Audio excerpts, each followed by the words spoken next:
The Emerald City of Oz. Chapter 20. How Dorothy Lunched with a King.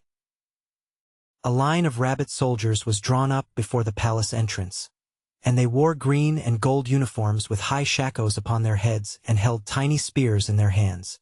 The captain had a sword and a white plume in his shako. "Salute!" cried the keeper of the wicket. "Salute Princess Dorothy, who comes from Ozma of Oz." "Salute!" yelled the captain, and all the soldiers promptly saluted. They now entered the great hall of the palace, where they met a gaily dressed attendant, from whom the keeper of the wicket inquired if the king were at leisure. "I think so," was the reply. "I heard His Majesty blubbering and wailing as usual only a few minutes ago. If he doesn't stop acting like a crybaby, I'm going to resign my position here and go to work." "What's the matter with your king?" asked Dorothy, surprised to hear the rabbit attendant speak so disrespectfully of his monarch. "Oh, he doesn't want to be king, that's all. And he simply has to," was the reply. "Come," said the keeper of the wicket sternly. "Lead us to His Majesty, and do not air our troubles before strangers, I beg of you." "Why, if this girl is going to see the king, he'll air his own troubles," returned the attendant. "That is his royal privilege," declared the keeper.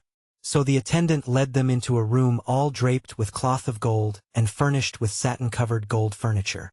There was a throne in this room, set on a dais and having a big cushioned seat, and on this seat reclined the Rabbit King. He was lying on his back, with his paws in the air, and whining very like a puppy dog. "Your Majesty! Your Majesty! Get up! Here's a visitor," called out the attendant. The king rolled over and looked at Dorothy with one watery pink eye. Then he sat up and wiped his eyes carefully with a silk handkerchief and put on his jeweled crown, which had fallen off. "Excuse my grief, fair stranger," he said, in a sad voice. "You behold in me the most miserable monarch in all the world." "What time is it, Blinkum?" "1 o'clock, your Majesty," replied the attendant to whom the question was addressed. "Serve luncheon at once," commanded the king. "Luncheon for 2, that's for my visitor and me, and see that the human has some sort of food she's accustomed to." "Yes, your Majesty," answered the attendant and went away. "Tie my shoe, Bristle," said the king to the keeper of the wicket. "Ah me, how unhappy I am." "What seems to be worrying your Majesty?" asked Dorothy. "Why, it's this king business, of course," he returned, while the keeper tied his shoe. "I didn't want to be king of Bunnyberry at all, and the rabbits all knew it. So they elected me to save themselves from such a dreadful fate, I suppose, and here I am, shut up in a palace, when I might be free and happy."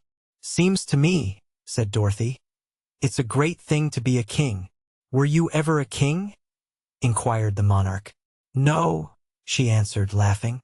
"Then you know nothing about it," he said. "I haven't inquired who you are, but it doesn't matter. While we're at luncheon, I'll tell you all my troubles. They're a great deal more interesting than anything you can say about yourself." "Perhaps they are to you," replied Dorothy. "Luncheon is served," cried Blinkum, throwing open the door, and in came a dozen rabbits in livery, all bearing trays which they placed upon the table, where they arranged the dishes in an orderly manner. "Now clear out, all of you," exclaimed the king. "Bristle, you may wait outside in case I want you." When they had gone and the king was alone with Dorothy, he came down from his throne, tossed his crown into a corner and kicked his ermine robe under the table. "Sit down," he said, "and try to be happy." "It's useless for me to try, because I'm always wretched and miserable. But I'm hungry, and I hope you are." "I am," said Dorothy. "I've only eaten a wheelbarrow and a piano today, oh yes, and a slice of bread and butter that used to be a doormat." "That sounds like a square meal," remarked the king, seating himself opposite her. "But perhaps it wasn't a square piano." Dorothy laughed. "You don't seem so very unhappy now," she said. "But I am," protested the king, fresh tears gathering in his eyes. "Even my jokes are miserable. I'm wretched, woeful, afflicted, distressed and dismal as an individual can be. Are you not sorry for me?" "No," answered Dorothy honestly. "I can't say I am. Seems to me that for a rabbit you rewrite in clover." This is the prettiest little city I ever saw. Oh, the city is good enough, he admitted. Glinda, the good sorceress, made it for us because she was fond of rabbits. I don't mind the city so much, although I wouldn't live here if I had my choice. It is being king that has absolutely ruined my happiness. Why wouldn't you live here by choice? She asked. Because it is all unnatural, my dear. Rabbits are out of place in such luxury. When I was young, I lived in a burrow in the forest. I was surrounded by enemies and often had to run for my life. It was hard getting enough to eat at times, and when I found a bunch of clover I had to listen and look for danger while I ate it. Wolves prowled around the hole in which I lived, and sometimes I didn't dare stir out for days at a time. Oh, how happy and contented I was then. I was a real rabbit, as nature made me wild and free. And I even enjoyed listening to the startled throbbing of my own heart. I've often thought, said Dorothy, who was busily eating, that it would be fun to be a rabbit. It is fun when you're the genuine article, agreed His Majesty. But look at me now. I live in a marble palace instead of a hole in the ground. I have all I want to eat, without the joy of hunting for it. Every day I must dress in fine clothes and wear that horrible crown till it makes my head ache. Rabbits come to me with all sorts of troubles, when my own troubles are the only ones I care about. When I walk out I can't hop and run. I must strut on my rear legs and wear an ermine robe, and the soldiers salute me and the band plays and the other rabbits laugh and clap their paws and cry out, "Hail to the king!" Now let me ask you, as a friend and a young lady of good judgment, isn't all this pomp and foolishness enough to make a decent rabbit miserable? Once, said Dorothy reflectively, men were wild and unclothed and lived in caves and hunted for food as wild beasts do, but they got civilized in time, and now they'd hate to go back to the old days. That is an entirely different case, replied the king. None of you humans were civilized in one lifetime, came to you by degrees. But I have known the forest and the free life, and that is why I resent being civilized all at once, against my will, and being made a king with a crown and an ermine robe. Pa! If you don't like it, why don't you resign? She asked. Impossible! Wailed the rabbit, wiping his eyes again with his handkerchief. There's a beastly law in this town that forbids it. When one is elected a king, there's no getting out of it. Who made the laws? Inquired Dorothy. The same sorceress who made the town Glinda the Good. She built the wall and fixed up the city, and gave us several valuable enchantments and made the laws. Then she invited all the pink-eyed white rabbits of the forest to come here, after which she left us to our fate. What made you accept the invitation and come here? Asked the child. I didn't know how dreadful city life was, and I'd no idea I would be elected king, said he, sobbing bitterly. And now I'm it with a capital I and can't escape. I know Glinda, remarked Dorothy, eating for dessert a dish of Charlotte Russe.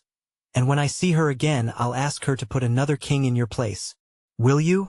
Will you, indeed? Asked the king joyfully. I will if you want me to, she replied. Hurroo, hooray! Shouted the king. And then he jumped up from the table and danced wildly about the room, waving his napkin like a flag and laughing with glee. After a time he managed to control his delight and returned to the table.